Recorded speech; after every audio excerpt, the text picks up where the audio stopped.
GLP-1 drugs like Ozempic and Wegovy have completely changed how doctors treat obesity. In clinical trials, people lose 15 to 20% of their entire body weight. But a new study just answered the question almost nobody was asking out loud. What happens to that weight after you stop taking the drug? Researchers at the University of Oxford pulled together 37 studies and over 9,300 participants. It's the largest analysis of its kind, and it was just published in the BMJ, one of the oldest and most respected medical journals in the world.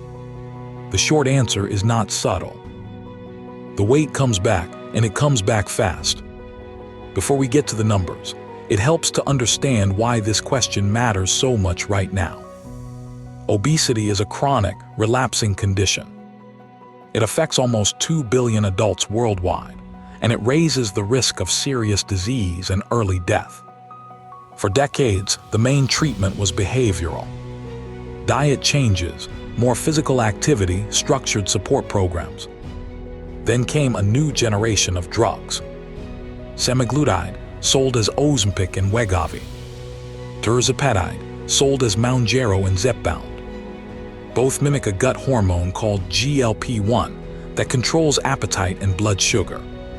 In trials, these drugs didn't just help people lose weight. They improved liver health, kidney function, sleep apnea, and reduced the risk of cardiovascular disease. But here's the catch that real-world data keeps confirming. About half of people who start these drugs stop taking them within 12 months. So the Oxford team, led by researcher Sam West, decided to measure exactly what happens next. They didn't just look at semaglutide and tirzepatide. They included every weight loss drug with real trial data. Orlistat, liraglutide, older drugs like fenfluramine, sibutramine, and rimonabant, going back decades. The requirement was simple. Each study had to track people for at least 4 weeks after they stopped treatment, so the researchers could actually watch the weight come back. They searched Medline, Embus, SickInfo, Cinol, Cochrane, Web of Science, and clinical trial registries, with no restriction on language or publication date. Out of 9,288 titles screened, 228 full studies were assessed in detail. The final analysis included 37 studies, 63 separate treatment groups, and 9,341 participants in total. 35 of those were randomized controlled trials, the gold standard of medical evidence. 28 of them had a proper control group both during treatment and during the follow-up period, which is what let the researchers isolate the true effect of stopping the drug. To analyze the data, they didn't rely on just one statistical method. They ran 3 separate models. A mixed effects model looking at every time point after treatment ended. A meta-regression assuming a straight line increase in weight over time. And a time-to-event model calculating exactly when weight caught back up to baseline. All 3 models agreed with each other, which is exactly the kind of consistency that makes a result trustworthy. Now the actual numbers. Across every weight loss drug included in the study, people regained weight at an average rate of 0.4 kilograms per month. That's just under 1 pound a month.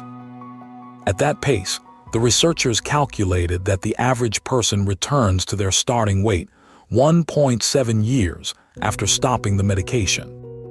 But not all drugs behave the same way. The newer, more powerful drugs, semaglutide and tirzepatide, lost the most weight during treatment. On average, 14.7 kilograms, over 32 pounds. And they came back the fastest too. Weight regain with these 2 drugs averaged 0.8 kilograms per month, twice the rate of the overall average. At that speed, the projected return to baseline weight was even quicker. About 1.5 years. In the trials that had a genuine control group, the picture was just as clear. People who had taken semaglutide or tirzepatide regained weight 0.8 kilograms per month faster than people in the control group, a statistically rock-solid result with a p-value below 0.001. Within just the first year off the drug, the newer medications group regained an average of 9.9 kilograms, almost 22 pounds in 12 months. This wasn't only about the number on the scale. The researchers also tracked what happened to the health markers that these drugs are supposed to protect: blood sugar, cholesterol, blood pressure. During treatment, blood sugar control measured by HbA1c improved. Fasting glucose dropped. Systolic blood pressure fell by almost 6 points. Cholesterol and triglycerides both went down. After people stopped taking the drug, every single one of those markers started climbing back up. And the researchers calculated that all of them were projected to return to baseline within about 1.4 years. In other words, the metabolic benefits of these drugs are not something you bank permanently. They are rented for as long as you keep taking the medication. Here's where the study gets genuinely interesting, because the same Oxford group had already done this exact analysis for old-fashioned behavioral weight loss programs. Diet and exercise support, no drugs involved. In that earlier review, people who completed a behavioral program regained weight at just 0.1 kilograms per month.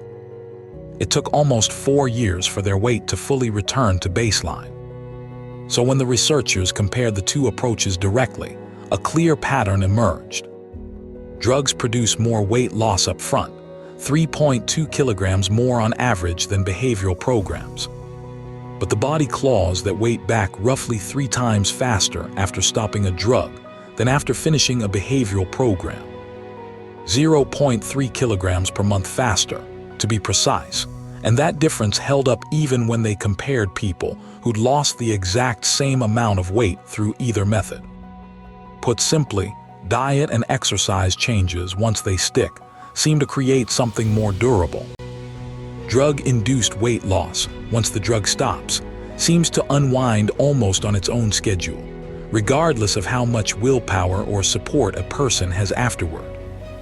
The researchers also tested whether extra support after stopping the drug could slow down the regain. More coaching, more behavioral counseling, continued monitoring. It didn't move the needle. Across every scenario they tested, the intensity of support during or after treatment made no meaningful difference to how fast the weight came back.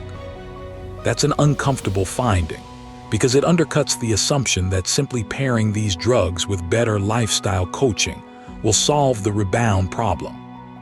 Now, how good is this evidence really? The researchers rated the certainty of the core finding as moderate, using the standard grade framework. 12 of the 37 studies were judged low risk of bias. 5 had some concerns. 18 were judged high risk of bias. For the older generation of drugs, the evidence spans decades, so there's a solid base to work from. But for semaglutide and tirzepatide specifically, the newest and most widely prescribed options, data is limited to just 8 studies, and none of them followed people for more than 12 months after stopping. That means the 1.5-year return to baseline for these newer drugs is a projection built by extending an observed trend, not something researchers actually measured out to that point in most participants. The comparison between drugs and behavioral programs is also indirect. It comes from combining 2 separate systematic reviews, not from one single trial that randomized people to either option, and then took away the intervention from both groups at the same time. Still, a separate randomized trial that directly compared liraglutide, a GLP-1 drug, against a behavioral program found the same pattern: faster regain after the drug. So the indirect comparison lines up with the one piece of direct evidence available. So what does this actually mean if you're taking one of these drugs or thinking about starting? It doesn't mean the drugs don't work. The trial data is unambiguous. While you're on them, they produce real, substantial weight loss and real improvements in metabolic health. What it means is that treating obesity as a problem you solve in a few months, then stop, isn't supported by the biology. Obesity behaves like a chronic condition, and these results suggest it needs to be managed like one, the same way high blood pressure or diabetes are managed long-term rather than cured. There is some evidence that continuous use works. A separate long-term trial found that staying on semaglutide continuously for 4 years maintained the weight loss. But real-world numbers from the United States and Denmark show that only about half of people are still on these drugs after just 1 year, often due to cost, side effects, or simply drug access issues. There's a striking data point buried in the discussion of this paper. A survey of American adults found that 45% were interested in trying a GLP-1 drug for weight loss. That number dropped to just 14% once people were actually told that the weight typically comes back after stopping. That's the real policy implication here.